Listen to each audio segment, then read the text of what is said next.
Hello everyone, and after a long hiatus, I welcome you back to the Armory. In case you forgot, I do take weapon requests, so leave a comment if there's a specific one you want me to do. The weapon on the pedestal today, though, is an engineer's shotgun that's been promoted by a popular engineer who's everyone's favorite uncle. Anyway, let's delve into the depths of the auto shotty known as the Widowmaker. The Widowmaker is actually a fairly unique weapon in the TF2 as far as stats go. For the pros, your damage dealt is returned as ammo, you never have to reload, and you get 10% increased damage to people targeted by your sentry. Why is this a stat?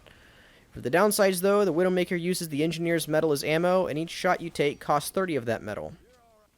Now right off the bat, it should be obvious to anyone who's played this game that this is a highly skill-based weapon.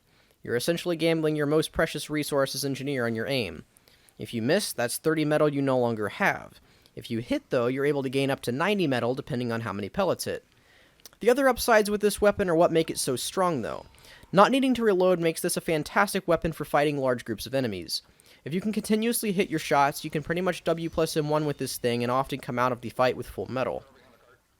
As powerful as it sounds though, the Widowmaker is not without its problems. Assuming you use your brain cells on a daily basis, there are certain things that you just can't do with the Widowmaker that you can with the stock shotgun. If you ever find yourself needing to pepper enemies from long distance, removing sticky bombs, or running out of metal in general, you're pretty much locked into using the pistol as your secondary, which gives you out of the Wrangler. This especially applies for the last point, because even if your aim is godly, you still need to build buildings as engineer, and that uses metal. So if you happen to get attacked while setting up a nest and you don't have the pistol equipped, you're going to be beating people down with a wrench. It doesn't work. The last stat which I have not mentioned up to this point is the 10% extra damage you get on people who your sentry is targeting. This stat is not that useful. It makes 90 damage meat shots do 99 damage while in sentry range, but that's not really going to matter since the sentry is probably going to be doing a lot more damage than your shotgun at that point. In times 10, the Widowmaker becomes a whole different story. Instead of taking 300 metal per shot like it technically should, it only takes 3 metal per shot and returns the same amount of metal as normal. The useless 10% extra damage that you get on a sentry target becomes a 100% damage bonus, so you're dealing double damage to people just because they're in mini-sentry range. Speaking of mini-sentries, if you're looking for loadout ideas, the Gunslinger is a wonderful option to use with the Widowmaker.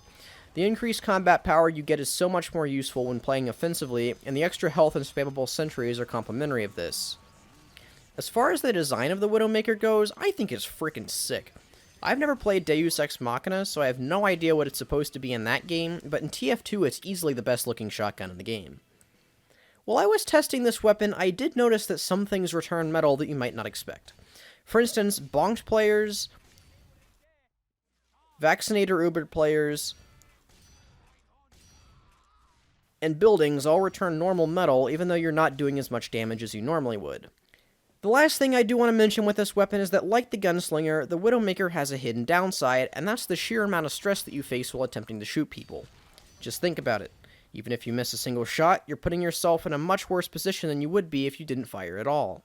And because of this, players tend not to take shots if they're 100% sure they're going to hit for a lot of damage and then die because they couldn't get enough damage to get the kill. Really, the only way around this is having enough practice and confidence to properly use the weapon, but even then you'll have to think twice about every shot or else you'll run out of your main ammo. Overall, the Widowmaker is a weapon that rewards skill extremely well, but also severely punishes mistakes. You live and die by your aim much more than normal, and that can make the weapon very hard to use for a lot of developing players. If used effectively, the Widowmaker can tear up servers with its bottomless clip, but you have to be very skilled for that to happen. Even though I would consider the stock shotty or the Rescue Ranger better in a lot of cases, I'm going to rank this as a solid side grade because of how insanely good it can be if you can use it well. That's about enough of this weapon, so I hope you all feel well informed, and remember to put any weapons you want reviewed in the comments, and have a good one.